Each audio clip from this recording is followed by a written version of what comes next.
বাংলাদেশের ক্ষমতাচ্যুত সাবেক প্রধানমন্ত্রী শেখ হাসিনার ভারতে অবস্থান পুরোপুরি তার ব্যক্তিগত সিদ্ধান্ত বলে জানিয়েছেন ভারতের পররাষ্ট্রমন্ত্রী এস জয়শঙ্কর। তিনি বলেন, যে পরিস্থিতির মুখে তিনি নিজের দেশ ছাড়তে বাধ্য হয়েছেন সেটি এখন তার ভবিষ্যৎ সিদ্ধান্তকে প্রভাবিত করছে।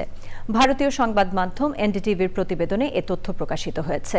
গত মাসে আন্তর্জাতিক অপরাধ ট্রাইব্যুনাল শেখ হাসিনাকে মানবতা বিরোধী অপরাধের অভিযোগে মৃত্যুদণ্ডাদেশ দিয়েছেন। বাংলাদেশের নতুন রাজনৈতিক অবস্থায় জয়শঙ্কর বলেন, ভারত তার প্রতিবেশী দেশে একটি বিশ্বাসযোগ্য গণতান্ত্রিক প্রক্রিয়া দেখতে চায়। That's a different issue, isn't it?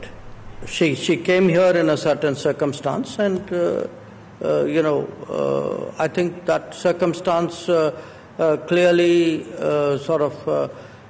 is a factor in what happens to her. But again, that is something in which she has to make up her mind.